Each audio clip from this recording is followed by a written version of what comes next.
It's the Great Canadian Podcast with Dave and Charlotte.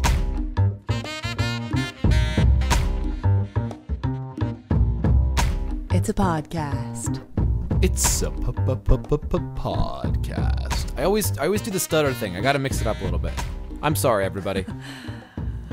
I actually paused before I did the intro because I didn't really know what I wanted to do. I feel like we always yell our way into the beginning of the podcast and peak. Podcast. Take your energy levels down a little bit there, Dave. But it's so much fun. No. Someone's yelling at your house, Charlotte. Why can't I also yell? I know. Her yelling is not welcome either. Izzy, quiet down. It is. Also, it is February, and this is episode 7. 7. Episode 7. I mean, I know we say this every time. We're probably going to be saying it all the way up to like 15, 16, but who thought we would get this far? I bet we're just going to say it forever. Or do you think we're going to stop at 16, 17? Maybe we'll... 16, 17, then we'll be like, yeah, we knew we'd get this far. Yeah, maybe we'll have grown. Yeah, as people. Yeah, I don't know about you, but growth scares me. But, I mean, you never know. I'm definitely regressing. I'm hungover today. Ah, yes. We've been saying we needed to do a drunk podcast at one point and a hungover podcast at one point. So we haven't done a drunk podcast, but... And Dave, you're not hungover, are you? No, not today, unfortunately. No. So we're 1 for 2. But I'm here. I'll get you back, Charlotte. I'll get you back. Yeah, thanks. And then the drunk podcast. Actually, we should really set a date. Yeah, we should. Well, because we need to arrange it, and then we need a guest for the drunk podcast. Absolutely, a guest or maybe even two. Someone who knows what the hell's going on, because we're not going. Yeah, that's a great idea. Maybe a guest host. Oh, yes, and they interview us. Sorry that we're brainstorming on the air, everybody, but this is good stuff, right? This is where the magic happens. This is great stuff. Speaking of cats, in the video we're watching today, there is some adorable nonsense going on right now. Oh my goodness. So where did you find this video? I typed space background into YouTube, and then I found like kind of a cheesy one of space, and then I saw this relaxation for children, and that seemed much more up my speed, so here we are. It says music, which we have it muted, or at least I do. Music for learning, quiet, positive harmony, pure relax. And right now, there are 2 kittens who are probably like, I don't know. They're definitely not 8 weeks old, because I got Oliver and Izzy at 8 weeks, and they were bigger than this. So maybe like 4 weeks, 3 weeks? I feel like they're adorable. Oliver and Izzy at 8 weeks were probably bigger than most cats at 8 weeks. Yeah. But they're gone now. This is what we should try to find a video that's just kittens or puppies the whole time. I don't think we'd... But I feel like it'd be extremely distracting. We wouldn't even brainstorm. Speaking of cats, last week, if you haven't checked it out already, go check out episode 6, the cat herpes. That subject was finally discussed, and after much ado. And I realized this as I was editing that podcast. I decided on using a sheep bleat. Is that what they call it? Sheep noise? Do they bleat? Yeah, you got it. Nice. Sheep bleat, yeah. Okay, how do you spell that? BLEAT? Yeah. Oh! That's just 2 for 2. But are you celebrating how well you can spell bleat? Yeah. I mean, when was the last time you wrote bleat? And so when I was bleeping the censors, I didn't even realize that I should have used a cat meow instead of a sheep bleat. Yeah. Maybe today. This is a big ball drop. This week we'll make it a cat meow. Yeah, that was a ball drop. I didn't think of it either, though, so what are you going to do? Episode 7, welcome. So what's first on the docket here? We gotta revisit some of the stuff from last week, I think, right? Yeah, we do. I think, why don't we regale each other with tales of our weekend? Because we're doing this on a Sunday, which we almost never do. This is true. And I feel like the people are going to want to know, Izzy is scratching my apparatus where I have everything set up, my laptop and my microphone and stuff like that. And the microphone is, I'm going to have David performing syndrome. Izzy is my groupie, and she is going to make this microphone fall over and bash me in the teeth. It's true. Izzy. It's don't Smarten up down there. don't Charlotte, don't you joke about that. Don't joke about the teeth bash. No, I'm saying it's a very real threat. I'm trying to hold it without affecting the speaker or the intake. What do you call it?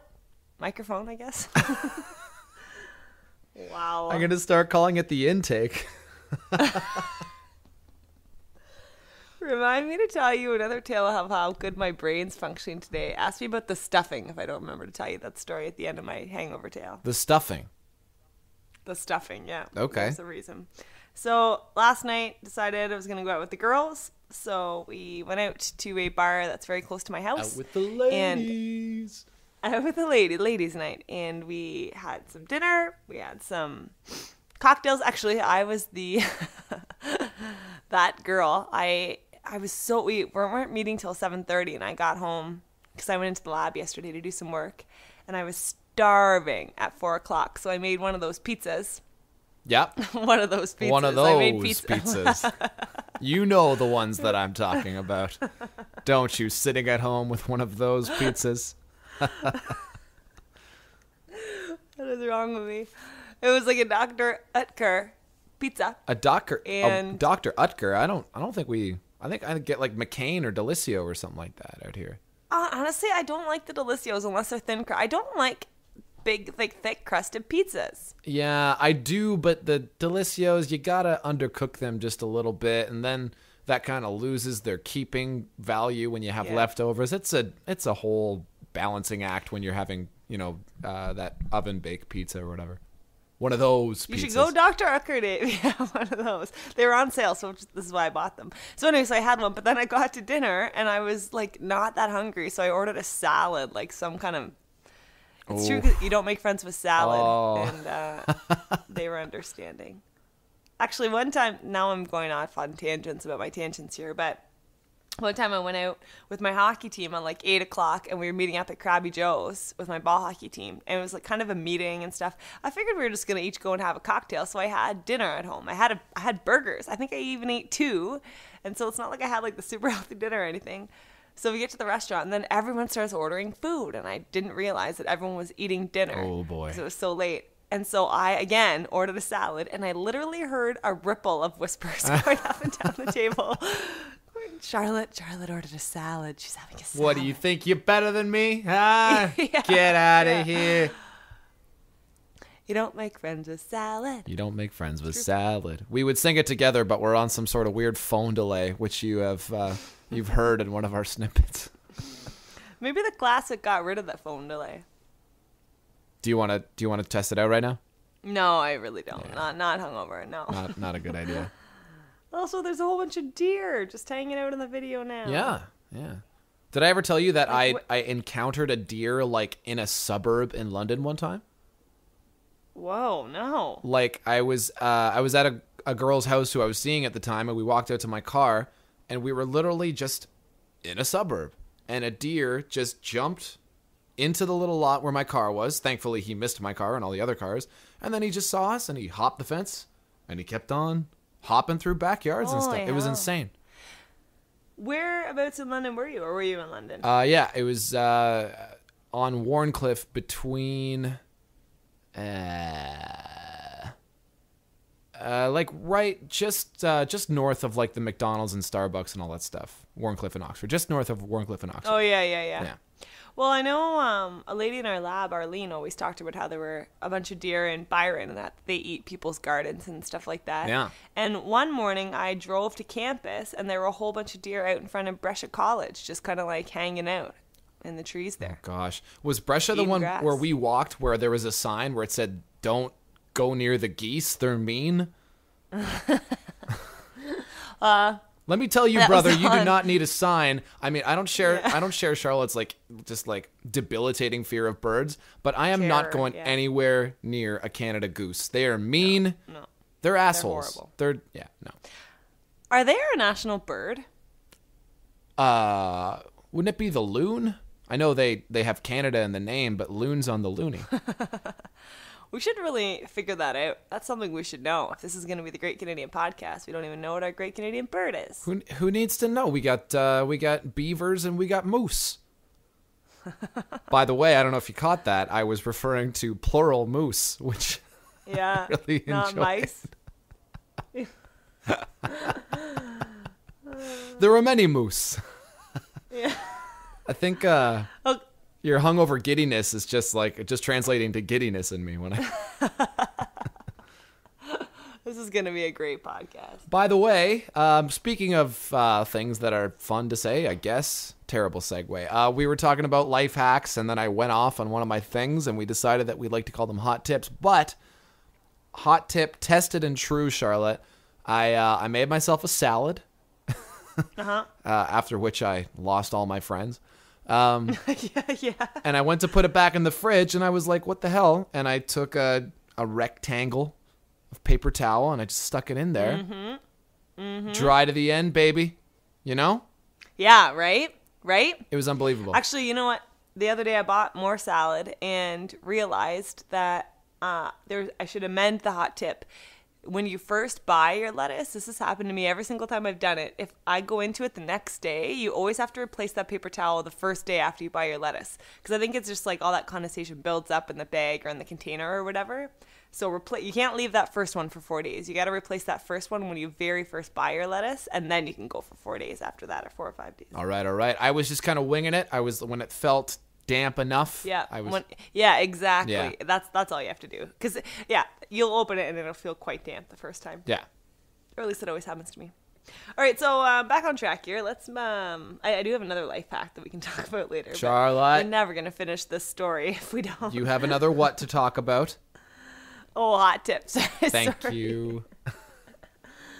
I may as well just say it's not gonna be good enough to bring up later. If you have unripe bananas, have you ever heard of the tip to put them in a paper bag? No. Who has paper bags? So first, I do, because sometimes I get takeout from a restaurant near my house and they give it to you in a paper bag. Yes. Okay, yeah. And so I keep them because I'm a pack rat. And I'd read, so like a while ago, my bananas were green. They like just never ripened. And I was complaining to people at school about it. And they were like, well, you always have to buy at least one yellow, like one of the bananas has to be a little bit yellow. Otherwise they never ripen because it releases stuff that makes the other bananas ripen. So you can't just buy a bunch of green bananas and expect them to ripen, apparently. No kidding. Which I don't know if that's true. But then I've also read online, if you have unripe bananas, put them in a paper bag because then whatever crap they're releasing, it just gets circulated around in the paper bag. So I did that, and they were probably like inedible for sure. They were like half a little bit yellow and half green. Like they were pretty unripe. And literally 24 hours later, took them out, and they were 98% yellow, bright yellow. They were like the ripest bananas you've ever seen in your life. And then it's a race against the clock because once they hit peak ripeness, they go downhill in like 3 days, man. But I like pretty ripe bananas. Actually, it grosses a couple people out. That was my next question. The wife of a friend of mine, well, she's my friend too, but she likes bananas like brown. Like it's absurd. Well, because they get nice and sweet. I mean, I don't like them if they're like too brown, but like some brown speckles I'm fine with. Brown speckles, I'll take speckles. When the oh my god, when the peel, the skin, it's contagious. When the peel comes off and it's kind of like flimsy and limp, that's when the bananas become more of a job and not just a pleasure, which it usually is for a banana. The thing I love about fruit is that you can, just eat them on the go. You're walking down the street? No, you're walking down the street and eating an apple. And a banana comes with its own carrying case. Handle. It's a beautiful thing. Yeah. And then tell me, great Canadian listeners, greatcanadianpod@gmail.com, if this makes me, what would you think of this person who you saw doing this? I very often, when I'm driving and eating a banana, which let's face it happens all the time, as I said, ultimate transportable food, after I'm done with it, I open the passenger side window, fling the peel out. Are you driving in the city or in the country? In the country. I always wait for like a good moment where there's a good maybe gravel curb or like a ditch or something. Never on someone's like lawn or something like that, or on like a street. Yeah. The only thing I've ever heard about throwing food out the window was a friend of mine said, oh, you really shouldn't do that because animals will then run onto the road to get it, and then they'll get hit by cars. Oh. So you have to make sure it hits the ditch. Yeah. Well, I do give it a good chuck because if I figure if it's on the road, then a car will hit it and comically slide off the road, and you know. Right. Hey. Okay. So I don't even know if I have a good story about being drunk other than we had some cocktails. A DJ arrived at the bar, but there was no dance floor. What's the point of having a DJ if there's no... It's such a hipster thing to do, have a DJ but no dance floor. Is it hipster, Charlotte? We were at a hipster bar, too. Oh, okay. How do you know it was a hipster bar? What made it a hipster bar? Oh, you know. The bartenders and the waitresses and waiters, you would walk in and be like, wow, I'm in a hipster bar. Describe it, Charlotte. Humor me. Come on. So, I mean, there's a lot of beards, a lot of ponytails, like man buns, that sort of thing. Buns. So literally the menu is on a clipboard, and I really do like this place, but mostly because it's near my house. They have a huge beer selection. I think they call it the biggest beer selection in Edmonton. Okay. This place is called Sugar Bowl. If you are from Edmonton and you're listening, and everyone would go, oh yeah, Sugar Bowl's great because it's kind of famous. And when I moved here, everyone's like, ooh, you live close to Sugar Bowl, lucky you. Because they've got really good food there, actually. Oh, okay. So they give you a clipboard menu, and literally one side of the menu, there's one sheet of paper clipped on, which is the menu. So there's maybe it's just one column, maybe, I don't know, 25 food items, 5 of which are desserts that you can order. Okay. And then there's a booklet of beers and describes them all from all over the world. That's a little bit hipster to have I don't know, 10 times the beer selection that you do your food selection. I'm not going to argue that point, although I do think that's awesome. It's sweet. It's in a hipster neighborhood. They don't take reservations, which is a bit hipster also. Trust me, it is. I actually had a real life hipster come visit me. A hipster in the flesh. Yeah, in the flesh, and I forgot that he was a hipster, and I was like, oh, we can go to this place or this place. This place is a bit of a hipster place, but it's good. They got lots of beer. Oh, is it Evan? Yeah. So then we're sitting outside, and I'm like, yeah, it's kind of sorry about this, and then he's losing it. He's like, oh my god, I love this place. Oh my god, look at the beer selection. And then he runs across the street, takes a picture of the restaurant, Instagrams it, takes a picture of the street, which is pretty nice itself. In the summertime. Yeah. Instagrams that, and so he's putting a filter on it or something, and I'm like, Evan, he's like, yeah, you forgot that I am a hipster. I'm like, yeah. So anyway, it's hipster approved. Anyway, so then we moved on to the bar we were going, which was very fun. And we had a great time, and we danced, and only did one shot, which is why I'm not completely annihilated today. What was the shot? Got home, had Burt Reynolds, classic Charlotte shot. What's a Burt Reynolds? I think I've had that before. Oh, my God. It's the best shot. I would say it's the best shot. I think I can throw that out there. Because I think you've got 2 families of shots. You got your hardcore and you've got your tasty. Yep. So you can go hardcore, obviously tequila was my shot of choice. Yep. My shot of choice to go sweet is the Swedish berry. Yep. Which is, I think, banana liqueur and raspberry sourpuss. Yeah, something like that. It is sweet. I like to either go hardcore or something on the harder side of tasty, which is, I think the Burt Reynolds is a pretty gnarly shot still, is it not? And that's what I was going to say, because that one just has schnapps and stuff in it, which is obviously alcoholic, but it's not as hardcore either. Right. And it's very sweet. Burt Reynolds combines the best of all the worlds. So Burt Reynolds is spiced rum and butterscotch schnapps. Oh, yeah. Okay. And the way I usually make them at home, because I'm a baby, is 1/3 spiced rum to 2/3 butterscotch schnapps. But the bartender last night, it was a 80-20 mix, with the majority being spiced rum. All right. But it was still tasty because the butternut, what is wrong with me? Butterscotch schnapps really takes over. Well, that's kind of what you want at a bar anyways, because, you're paying for a shot. Might as well get a boozy one. Yeah. So nice. I came home, stuffed my face, made another one of those pizzas. And I woke up this morning being like, God damn it, did I eat that whole pizza? But then there was some left over in the fridge. So drunk Charlotte showed some restraint. Anyway, so then I woke up and really, really, really needed sustenance. And I had recently at the grocery store, and I never buy this, but was grocery shopping in Target. Just because I happened to be in West Edmonton Mall. I didn't want to have to drive somewhere else. And I'm like, I can probably do most of my grocery shopping in Target. Yeah. But since it's closing, they had no fresh produce. So I had to make another trip a couple days later to get my salad.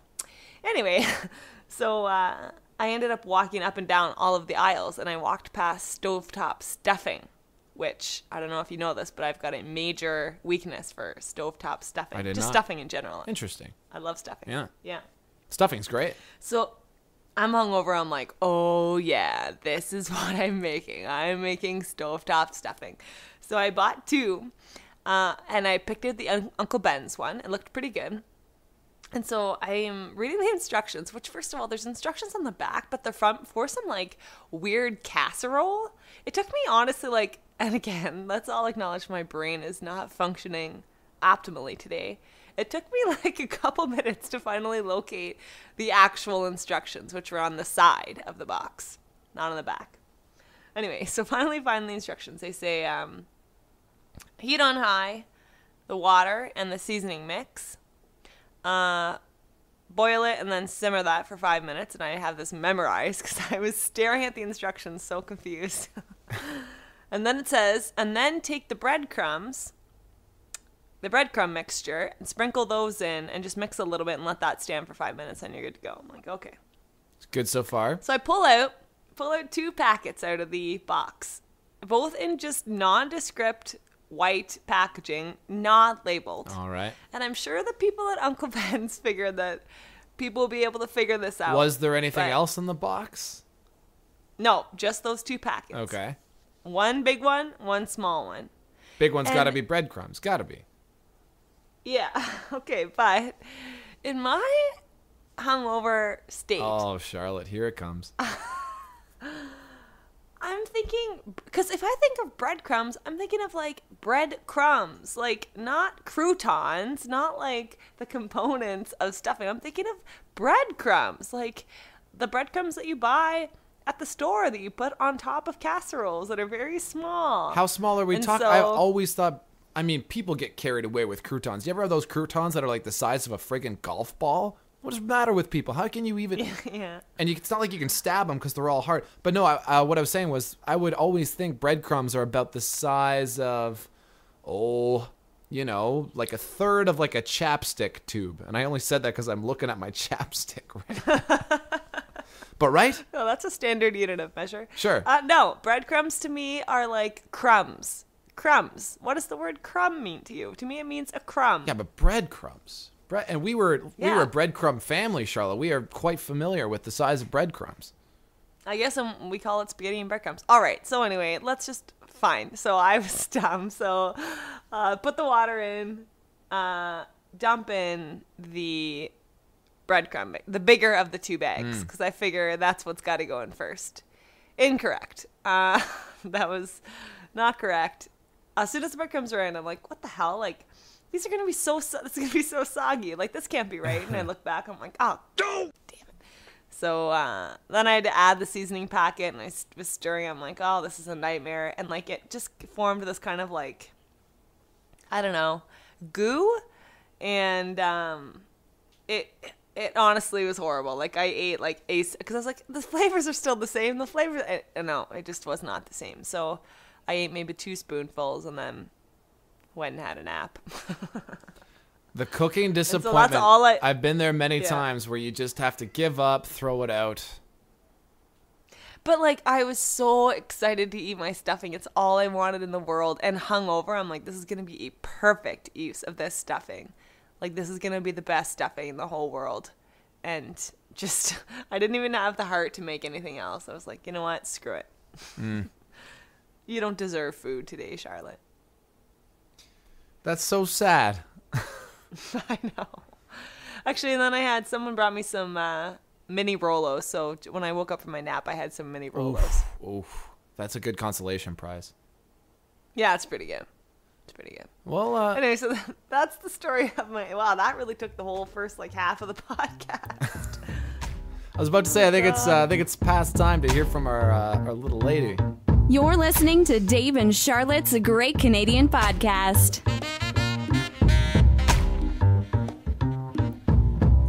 So I'll keep my weekend short. Here's how you do this, Charlotte.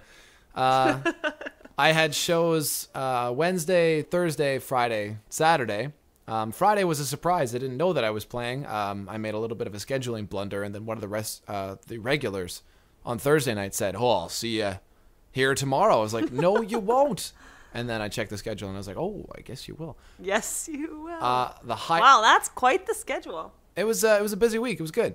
And the highlight was that we played the song "Jet" by Wings 4 times, 4 nights.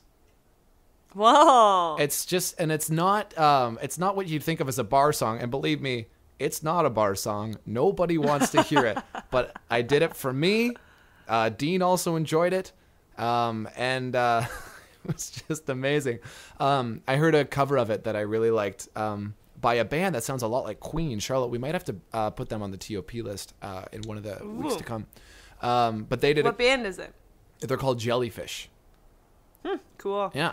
And they did a cover of it, and it was just really fun. And so that's what makes me want to do it. So I always just have a good time going, Jet! Woo! Woo! Yeah. Woo! So Jet 4 times this weekend. Picture Dean getting into that too. That's sweet. Absolutely. Hey, can I interrupt, since you interrupted my weekend story to make it longer, can I interrupt yours for a second? That was actually the end of it. What do you think of that? You think you're better than me? Unless I talk about my plans for tonight, which are exciting. But yeah, go for it, Charlotte. Ooh, okay, let's not forget to tell about your plans. David, are you into, have you ever watched videos on the BBC Radio 1 Live Lounge? I'm going to say no. So I don't really know what the premise is because I'm not like a BBC Radio 1 listener, but every once in a while I see these like posted or suggested on YouTube based on like whatever I'm listening to. Right. And I wonder if there's like a description of this video. So basically they have popular artists and they cover popular artists. So the two that, and like, it's and I think a lot of them are like obviously popular British artists that we talked about the other day because I've never heard of a lot of these. Right. But the two that you need to take a listen to that I'm obsessed with right now. Do you know the song Riptide by Vance Joy? Yes, I do.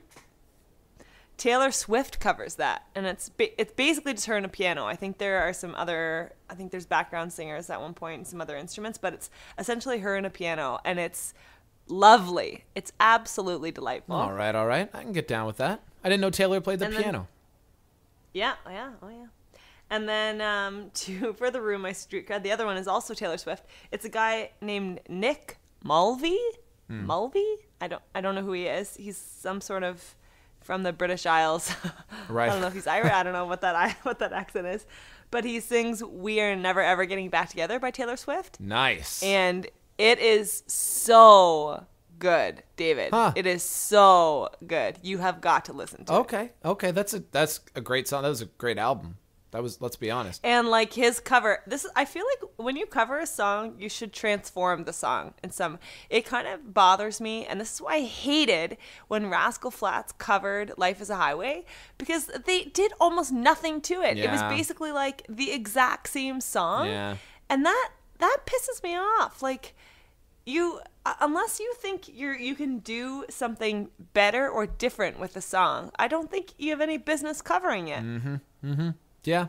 What do you think about that, Dave? I'm kind of right there. Absolutely. Especially when we're talking like commercially, I think, right? Or if you're going to like, post it on YouTube or whatever. Yeah. I'm just obviously not like in a bar, but yeah, I was going to say I'm kind of covering my ass here because we still make songs our own when we're playing in the bar and stuff like that. But sometimes you just play it like it is, right? But no. And if I'm at a bar and I say, "Can you play We Are Never Ever Getting Back Together?" I'm expecting you to play sort of a Taylor Swift-esque version, Right. Like if you went into this kind of slow version that this Nick Mulvey guy plays, I'd probably be like, "What the?" I mean, it's honestly it's beautiful, so I would probably still love it. But you know what I mean. And you're want quick aside, bar players of the world, if you haven't already, nobody wants to hear your slow version of Hey Ya. Can I get an amen, Charlotte? I've never actually heard anyone do that. Oh, seriously? I'm such an asshole. I'm sorry, everybody. I should stop just like talking about things that I hate. But I swear to God, this is the last one for this podcast. But there was a guy like Hey Ya by Outkast. Obviously, it's like a really upbeat song, right? Yeah. And there was a popular video made by some guy on YouTube, and he did it very like, you know, soulfully and kind of slow, and it was beautiful. And that song to me, just in particular, seems like the go-to, hey, I'm a guy with an acoustic guitar and here's how sensitive I am sort of thing. Yeah. So anyways, we were talking about making songs your own.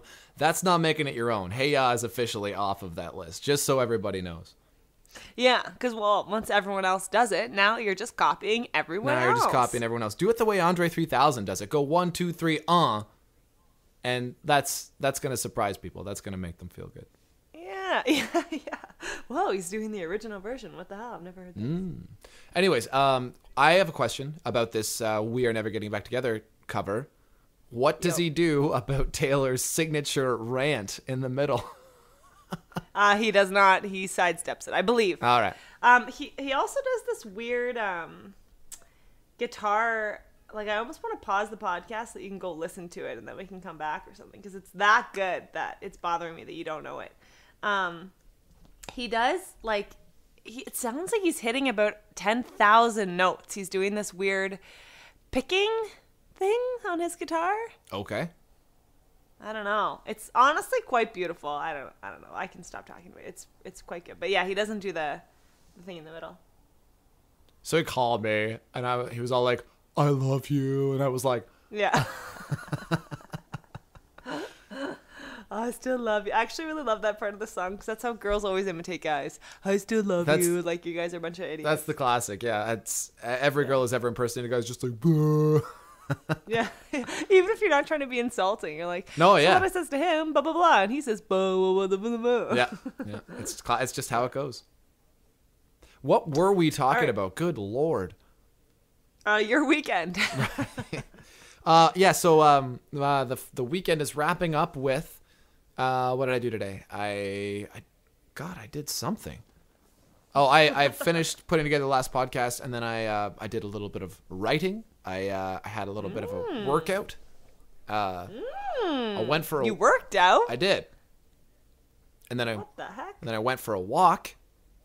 How'd you work out? Just did a little bit of this, a little bit of that. I really suck at it. It's embarrassing. I'm just trying to do it. It's not embarrassing. No, you can't think it's. This is why, phys ed majors are the worst, because they make it seem like it's this unattainable thing. As long as your heart rate's up, you're doing it. Right, but I am to working out what the guy playing guitar at home who knows the first 3 little things in Blackbird, and that's all.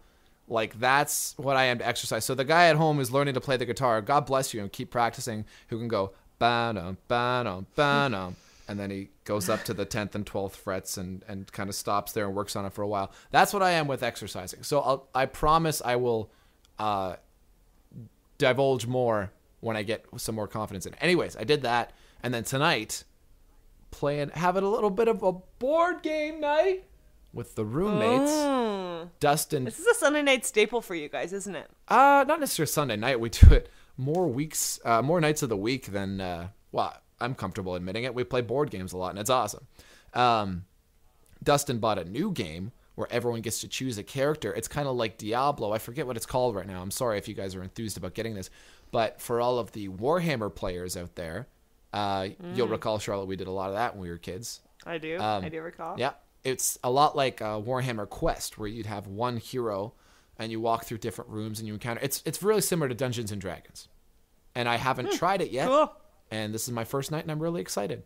And there's 4 characters you can be, 3 dudes and a girl.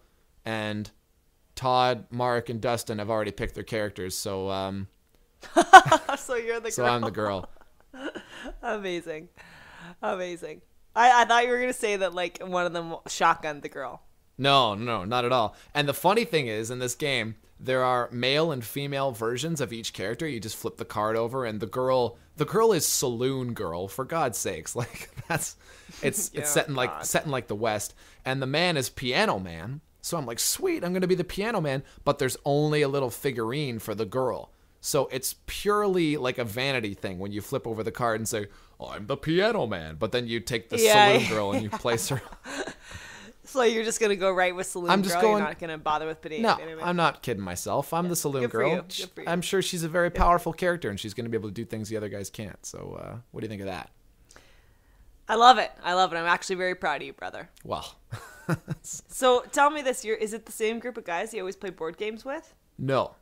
This is a slightly different group. And for anyone out there who's curious, we were playing a lot of Risk Legacy, which is the board game Risk, except it changes every time you finish a game. You put stickers on the board. Some territories will get like completely destroyed. It's awesome. It's cool. But this is a different group.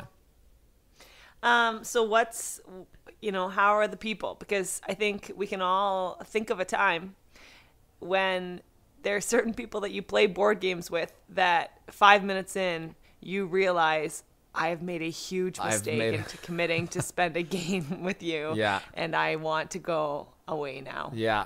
It's a pretty good group. That is a pretty infrequent occurrence. There's been 1 or 2 times. And I won't go into it. It's a pretty good group of guys. We've had some setbacks. But I mean, well, honestly, we've always had the core.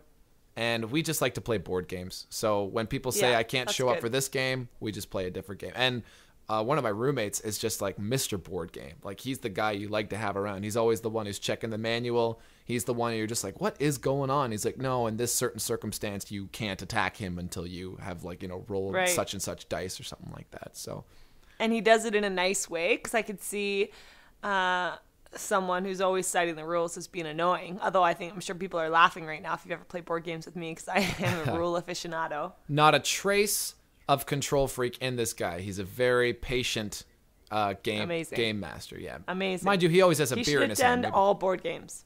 Huh? He's always got a beer in his hand. Maybe that helps. But then again, we all do. So. Yeah. Well, that's good. I feel like that's a nice rare mix of people that are actually enjoyable to play board games with, and you need to cling on to this group of friends, Dave. I gotta tell you, it's been a wonderful thing in my life. Wow. We're having some how healthy. We're getting some good conclusions here.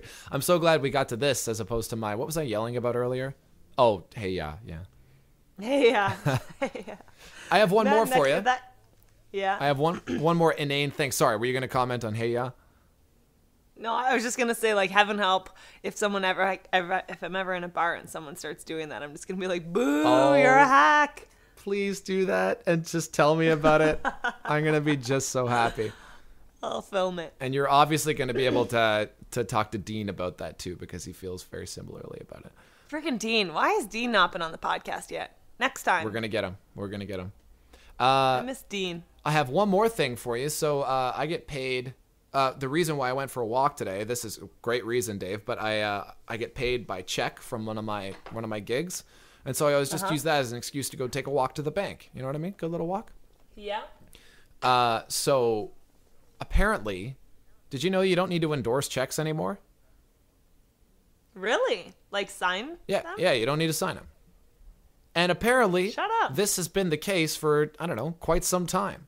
I got laughed at by a teller when I went in to deposit some checks to a teller, and I was like, oh, hang on, I'm just gonna. And she's like, you don't need to do that. And you know what I did? I did it because I cannot not sign checks. What I'm afraid of is, even if it is the case, which obviously it is because she works at a bank, that you don't need to endorse them anymore, I've always been endorsing them. What are they gonna think when I stop? Yeah. Wait, did she explain why you don't have to sign for them anymore? No, she just said you don't. Weird. Yeah. Isn't that so? I don't understand. Why is there still a spot on checks for people to sign? What's that there for? I think it's a relic from a simpler time. I just don't think check technology has caught up to digital technology. Is it true that if you got a check and you signed it, I could then deposit it? Could you sign it over to me, or am I making that up? Yeah, I think so. I think that's probably when you would sign checks. Is like if I wanted to give you a check that was made out to me, I'd sign the back and then I'd give it to you, and that's as good as cash. I feel like that shouldn't be a thing. I don't like that. I'm not sure if it is. Follow up? Yeah, let's follow up on that. Follow up. Speaking of follow ups, great segue. Right? Why don't we hear from Our Lady one last time, and then we'll get into the final stretch here. You're listening to Dave and Charlotte's Great Canadian Podcast. It's that time you've all been waiting for when we start talking about things that warrant talking about. What are we following up on here? Honestly, I feel like the last half of the podcast is going to be all science. Charlotte, that's what our listeners are here for. Music and science, baby. Great Canadian Podcast. So we had a couple Ask a Scientist questions, and we need to follow up on those. And then we have a Ask a Scientist question for this week. So what do you want to do first, Dave? I want to follow up first? Let's follow up. Do you want to do a dramatic reading? So the question came from David, and I think we can all agree, it came from a sassy place, asking, how do you make plastic? And I gave an answer. David, would you like to do a dramatic reading of what my answer was to remind the people what I said? Of what your answer was? Yeah. Because you want to let the people know how you responded with such dignity to my sass. And I would like to remind them what I said so that we can afterwards grade me on how accurate I was. All right. Dramatic reading. David asked, how do you make plastic? Charlotte answered, and I'm quoting, well, plastic. The constituent components are, I'm going to go poly, I think. Isn't polyethylene, isn't that part of plastic? I want to say ethylene. It's like a polycarbonate chain. So I'm going to say it involves like, I don't know, what do you even put into plastic? What do you need to make plastic? Some sort of polymers? And melting. And hardening. And rinsing and curing. Acting coaches. So that was my amazing answer. GreatCanadianPod@gmail.com if you need any more dramatic readings done by yours truly here. So I looked it up. I got it from science.howstuffworks.com/plastic, which I thought was a pretty reputable source. Seems like it. So here's the answer, guys. Some plastics are naturally occurring, which who knew that? Who knew that? That's like, cool. What kind of plastic? Anyway, but most are man-made. Here's the nutshell answer of the chemistry of how they're produced. Plastics are made from oil. That was a key component that was missing from my answer. Yeah. And oil. Again, who would have thought? Who would have thought? Oil is a carbon-rich raw material, and plastics are large carbon-containing compounds. So nailed that. That's good. Yep. Ish. They're large molecules called polymers. Oh! Boom. Which are composed of repeating units of shorter carbon-containing compounds called monomers. So then there was a lot of chemistry mumbo-jumbo on this website talking about condensation and additions reactions. Dad, I'm sure it would be very interesting to you, but you're the only one, so we're not going to talk about that. But basically, there's lots of different ways to make plastic depending on the type of plastic you want and what you're going to end up having. So it was saying that, it's going to be a lot different producing a water bottle, for instance, as opposed to like a cell phone cover. But listen to this. The most common polymer in plastics is, drumroll, polyethylene. Oh my God. Really killed it. Generally, they are heated, checkmark, molded, and allowed to cool. Mm-hmm. I said hardening. There are several processes involved in the stage, depending on the type of product. And there's extrusion, injection molding, blow molding, and rotational molding. And as I said, I learned a lot about plastics today, guys. It all has to do with what you're making.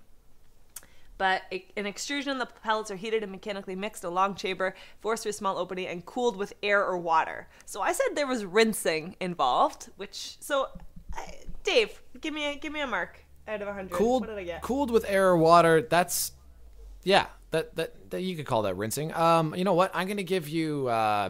it's kind of hard to make this grade because you were just guessing, too.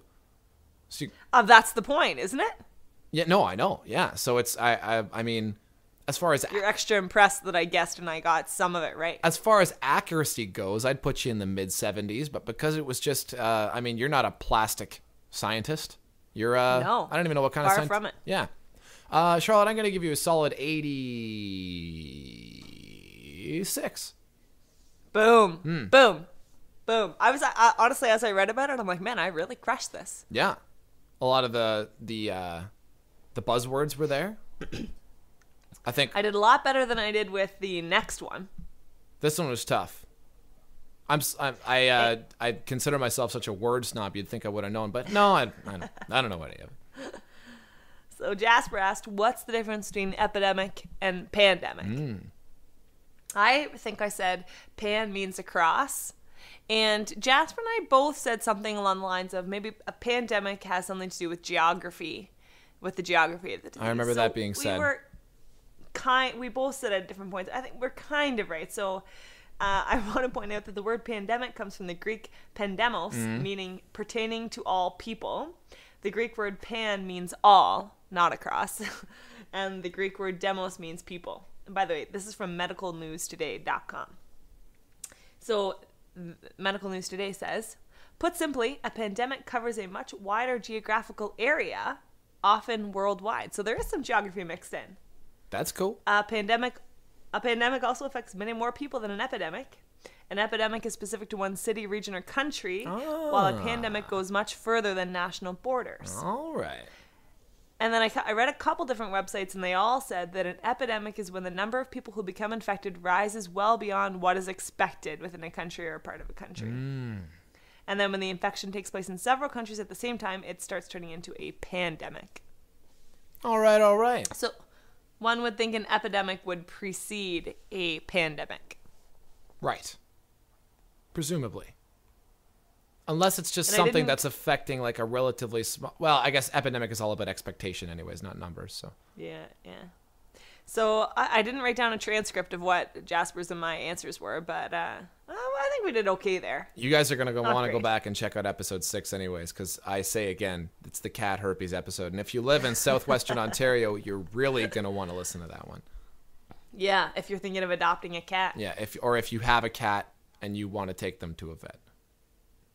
Or no, Yeah, don't adopt. Take them to the Humane Society. Right. Yeah. All right, so should we do this week's Ask a Scientist?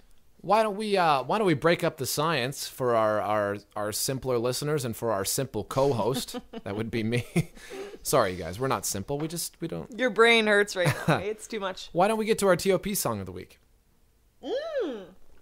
Great idea. So this one, actually, our Ask a Scientist question and our TOP song are both coming from Jacqueline. Thank you, Jacqueline. And Jacqueline sent us, she sent us this TOP song 13 days ago, as Gmail rudely informs me. I'm really sorry, guys. If you send us viewer mail, listener mail, we will respond to you. I promise. There will be Just responses. In a slow manner. We're slow. We're sorry, and we love. If this helps, I don't know if this is better or worse, but we do read it right away. It's just that we don't write back for a while. We're in other words worse? the worst texters that you've ever texted with. Read it right away, and we have our read receipts thing turned on, so we want you to know that we've read it, and we are choosing not to answer to it. Yeah, we're just so busy. Anyway, so Jacqueline, I'm gonna put your song on here because I think that a lot of people will agree with you. It is Toto by Africa. Hear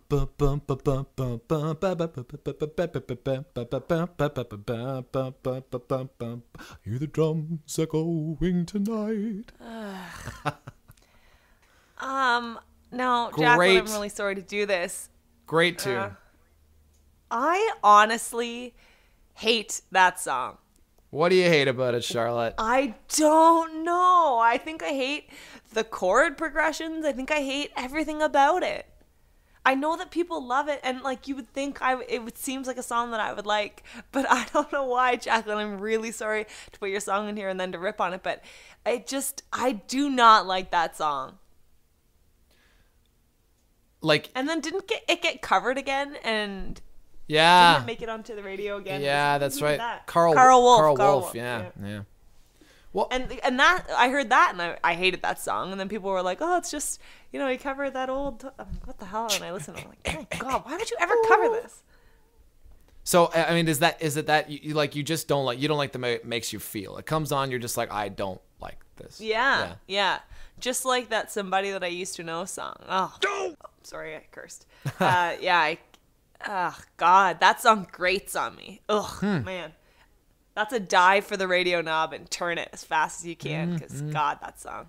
All right. As soon as those first few notes come on, I get like the heebie-jeebies. Interesting. In all fairness, I hate that song way more than I hate Toto by Africa. Okay, that's something. Also, Jacqueline sent us a YouTube video of the song, which was a choir singing that song. And she says it combines her two things, that if they're present in the song, she will declare her almost undying love. Choirs and clapping. And I think that, Dave, we've talked about this, that any song that has clapping in it is a good song. You can't see it right now, but I am nodding in total agreement. Now, I will say I liked the song better listening to the choir and hearing the clapping. So, yeah. I mean, there's that. But I'm sorry, Jacqueline. But you know what? If you don't let me ruin a song for you people, you go listen to Toto by Africa. And if it brings you up, let it bring you up. It's a great TOP song. It's upbeat. It's got a big chorus. Yeah. I will say, my one thing about it is that I think it's like a pretty ridiculous song. And this, I bless the rains down in Africa. I feel like that's not even really a sentence. Who are you? You're blessing them. I mean, I feel like it sings well, as we all know. I bless the rains down in Africa. Like that's just candy on the tongue there, But anyways, sure. This is like whatever, right? Like I just think. But that happens with a lot of songs. I know one of my favorite dad quotes is because we all love Paul Simon, as I think we've already touched on. Yeah, we've been there. Dad says he loves Paul Simon lyrics and he doesn't know what any of them mean. That's how he knows that they're good lyrics. That's a great dad, isn't it? Yeah, I like that.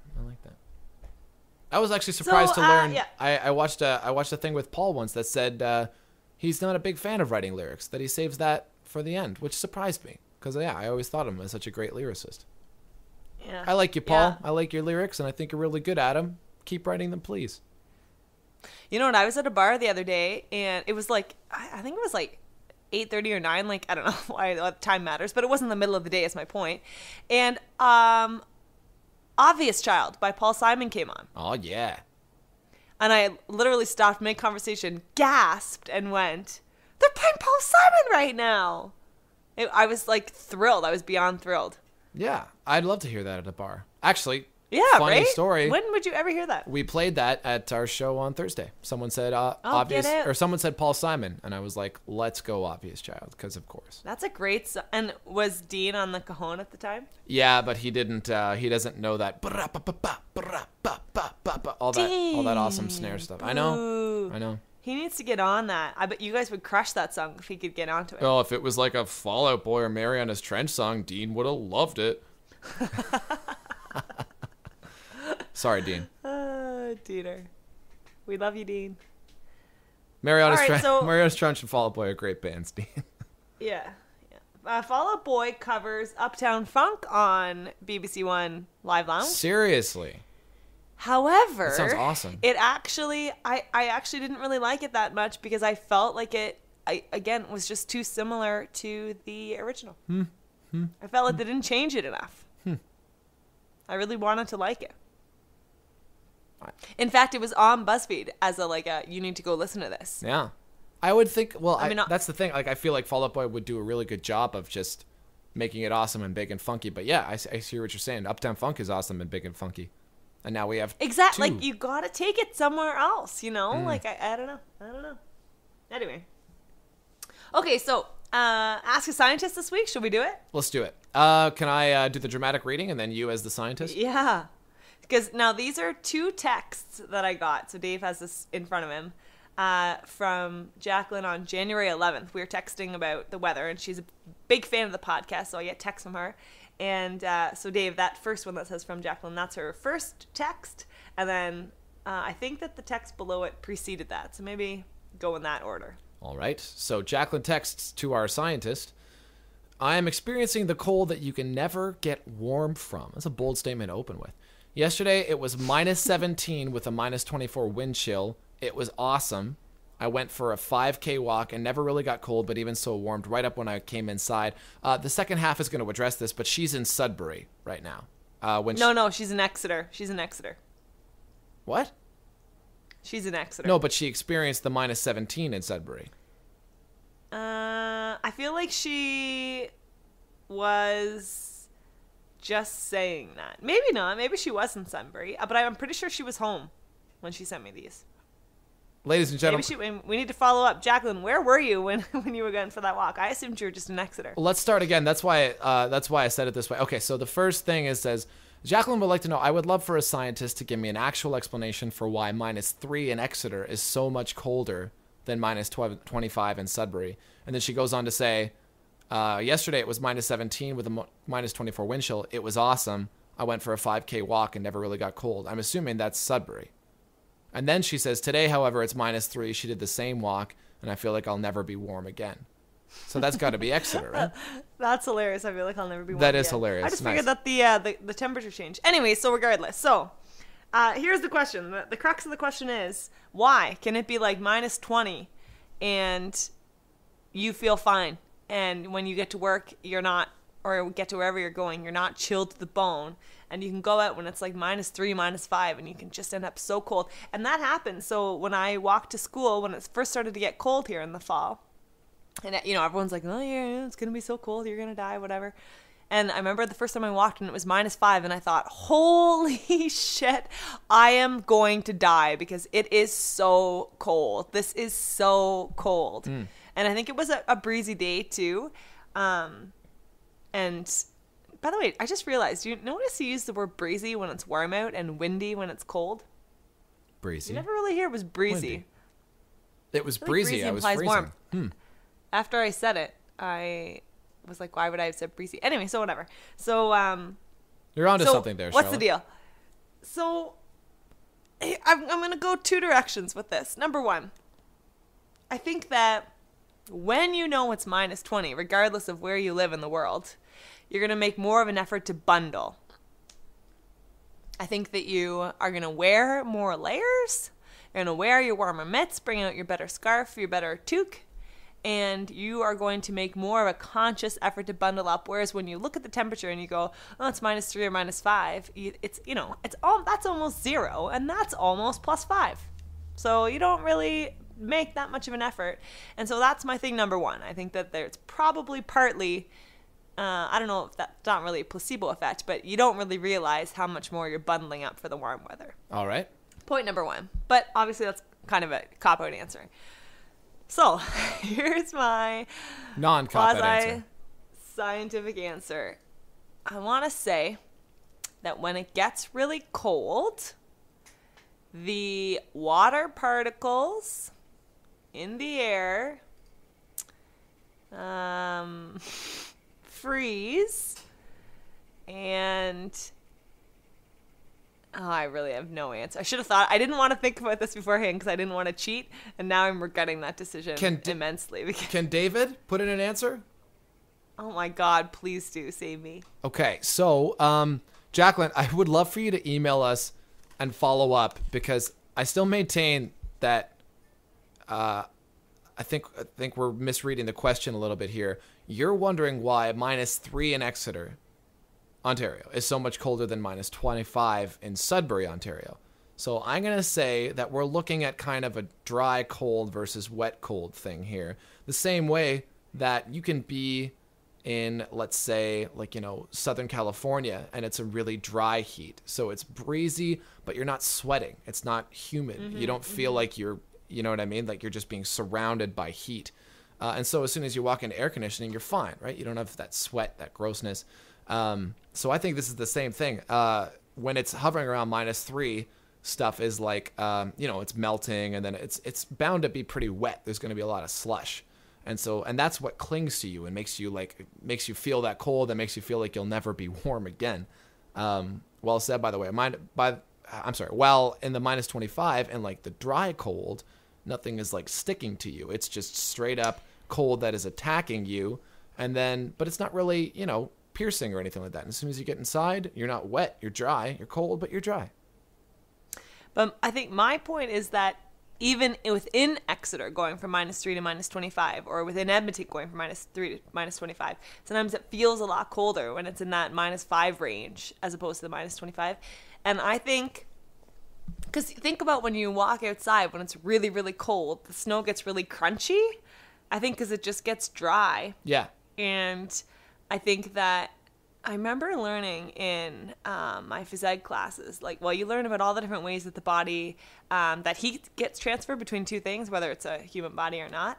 And if you're ever wet and you want to cool down, you shouldn't towel off. You should if you're sweating, for instance, you should let the sweat evaporate off your skin, because as it does so, it removes heat from the skin. It's an endothermic reaction. I think I said that right. In order to have the water evaporate off your skin.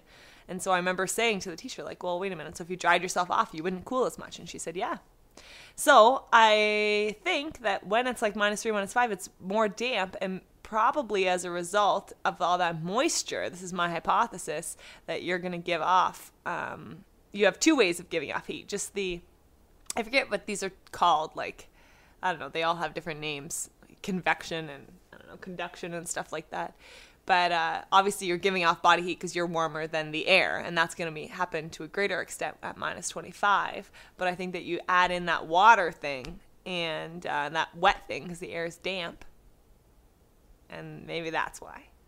Sounds like, even though you got into the mumbo jumbo, Charlotte, Dave's instinctual answer was pretty much the right one. Well, I think they go hand in hand. But I think that, again, that when it gets colder, it doesn't matter where you are, that as it gets colder, it naturally gets drier.